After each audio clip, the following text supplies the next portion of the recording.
আসসালামু আলাইকুম viewers, welcome to mother cooking channel. আজকে আমি আপনাদেরকে রান্না করে দেখাবো টক ঝাল মিষ্টি চালতার আচার। আর এই আচারের মধ্যে যেমনটা টক থাকবে, ঝালও থাকবে, আবার মিষ্টিও থাকবে। আপনারা যদি কেউ টক ঝাল মিষ্টি চালতার আচার খেতে পছন্দ করেন তাহলে অবশ্যই এই রেসিপিটা ট্রাই করে দেখতে পারেন। চলুন তাহলে রেসিপিটা দেখানো যাক। প্রথমে আমি চুলার উপর একটি তাওয়া বসিয়ে দিচ্ছি।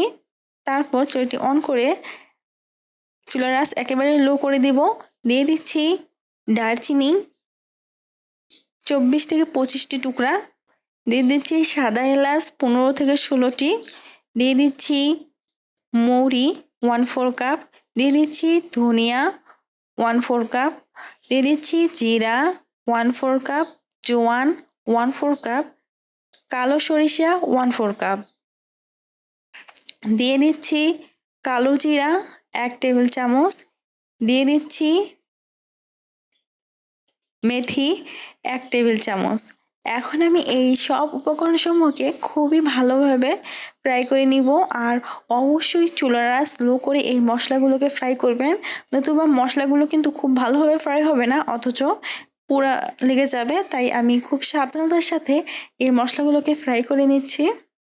আর মশলাগুলো ফ্রাই হয়ে গেলে গরম চুলার উপরেই চুলাটি অফ করে প্রায় 5 মিনিটের মতো বসিয়ে রাখবেন। এতে করে কিন্তু মশলাটা মচমচে হবে। দিয়ে দিচ্ছি এখন এই সব মশলাগুলোকে খুবই ভালোভাবে নাড়িয়ে ফ্রাই করব। এই সময় এই মশলাগুলো কিন্তু খুবই ভালোভাবে ফ্রাই হয়ে গেছে এবং মশলাগুলো কিন্তু খুব সুন্দর মুচমুচে হয়ে গেছে। এখন আমি এই মশলাগুলোকে একটা প্লেটের মধ্যে ঢেলে নিচ্ছি। এখন আমি তাওয়াটি আবারও চুলার উপর বসিয়ে দিব এবং দিয়ে দিচ্ছি শুকনো মরিচ 1 কাপ। এখন আমি এই শুকনো মরিচগুলোকে খুবই ভালোভাবে ফ্রাই করে নিব। আর ফ্রাই করা প্রায় হয়ে গেলে আমি চুলাটি বন্ধ করে এই তাওয়ার উপরে এই শুকনো মরিচগুলো রেখে দেব। এতে করে কিন্তু শুকনো মরিচগুলো খুব সুন্দর মুচমুচে হবে এবং খুব ভালোভাবে গুঁড়ো হবে। এর মধ্যে আমি এই মশলাগুলোকে একটা মিক্সচারের মধ্যে ঢেলে দিচ্ছি এবং এই মশলাগুলোকে খুবই ভালোভাবে ব্লেন্ড করে নিব। আপনারা দেখতে পাচ্ছেন যে মশলাগুলো কিন্তু খুবই ভালোভাবে ব্লেন্ড হয়ে গেছে। এখন আমি এই মশলাগুলোকে একটি প্লেটের মধ্যে ঢেলে নিচ্ছি। এখন আমি এর মধ্যে দিয়ে দিব শুকনো মরিচ। আর এই শুকনো মরিচগুলো খুবই ভালোভাবে ভাজা হয়ে গেছে এবং খুব সুন্দর মুচমুচে হয়েছে। এখন আমি এই শুকনো মরিচগুলোকে হালকা করে ব্লেন্ড করে নিব, খুব বেশি গুঁড়া করা যাবে না। এই যে আপনারা দেখতে পাচ্ছেন এই শুকনো মরিচগুলো এখন কিন্তু আধ ভাঙা অবস্থায় আছে, ঠিক এইভাবে গুঁড়ো করে নেবেন। এতে করে কিন্তু এই শুকনো মরিচটা গুঁড়া দিলে আচারটা কিন্তু দেখতে খুব সুন্দর লাগে। প্রথমে আমি চুলার উপর একটি কড়াই বসিয়ে দিচ্ছি। তারপর চুলাটি অন করে চুলার আঁচ মিডিয়ামে রাখবো। দিয়ে দিচ্ছি সরিষার তেল 1/2 কাপ, দিয়ে দিচ্ছি সাদা এলাচ 3টি। আর এই এলাচগুলোকে এভাবে ফাটিয়ে দিতে হবে। দিয়ে দিচ্ছি দারচিনি 2টি টুকরা, দিয়ে দিচ্ছি তেজপাতা 2টি।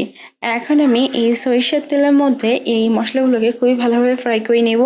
আমি চুলার আঁচ একেবারে লো রেখে আমি এই মশলাগুলোকে বেশ কিছুক্ষণ সময় ধরে খুবই ভালোভাবে ফ্রাই করে নিয়েছি। আর এই সময় এই মশলাগুলো থেকে খুবই সুন্দর একটা স্মেল বের হয়েছে।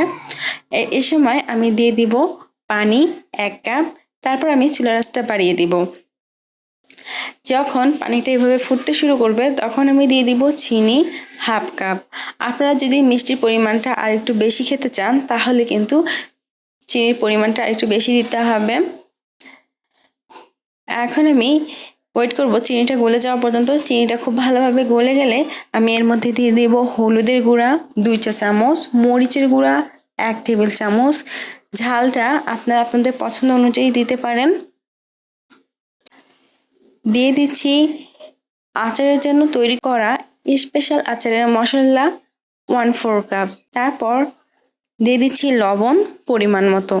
এখন আমি মশলাগুলোকে খুবই ভালোভাবে নাড়িয়ে দিয়ে দিচ্ছি চালটা। আর আমি এখানে 2টি মিডিয়াম সাইজের চালটা এরকম ছোট ছোট করে কেটে চালটাগুলোকে শিলপাতায় থেতলে নিয়েছি। এইভাবে থেতলে নিয়েছি যাতে এর ভিতরে খুবই ভালোভাবে চিনি ঝাল মশলা সব কিছু ভালোভাবে ঢুকে যেতে পারে।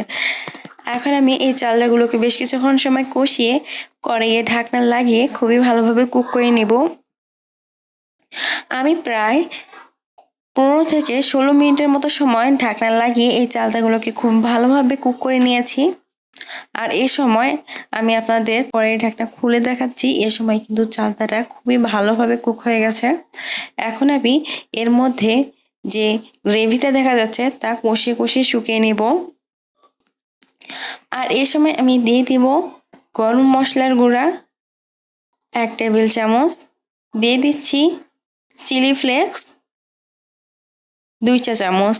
তারপর আমি এগুলোকে অনবরত কষিয়ে কষিয়ে এই আচারটাকে রান্না করে নিব। আমি বেশ কিছুক্ষণ সময় ধরে এই আচারটাকে কষিয়ে কষিয়ে রান্না করেছি। এই সময় কিন্তু আচারের গ্রেভিটা অনেকটা শুকিয়ে এসেছে। এখন আমি চুলাটি অফ করে দিব। তৈরি হয়ে গেছে খুবই মজাদার চালতার আচার। আপনারা যদি এই আচারটা খুব বেশি দিন সংগ্রহ করতে চান তাহলে একটা বয়মের মধ্যে ঢুকিয়ে বয়মটা ভর্তি করে সরষের তেল দিয়ে দিবেন। এক কথায় বয়মের যে পর্যন্ত আচারটা থাকবে সেই পর্যন্ত সরিষার তেল দিয়ে রোদ দেখিয়ে আপনারা বেশ কিছুদিন সংগ্রহ করতে পারেন আচারটা। প্রিয় দর্শক, এই ছিল আমাদের আজকের রেসিপি। মাদা কুকিং চ্যানেলের আরও এক্সাইটিং রেসিপি নিয়ে আপনাদের সামনে আবার উপস্থিত হব। ভিউয়ার্স, আপনাদের সকলকে অনেক অনেক ধন্যবাদ জানাচ্ছি পুরোটা সময় আমাদের সাথে থাকার জন্য। আমি উইশ করব আপনারা সবাই ভালো থাকবেন, সুস্থ থাকবেন এবং মাদার কুকিং চ্যানেলের সাথে থাকবেন। এই চ্যানেলে নতুন হয়ে থাকলে চ্যানেলটি সাবস্ক্রাইব করুন এবং ভালো লাগলে লাইক, কমেন্ট ও শেয়ার করুন। ধন্যবাদ।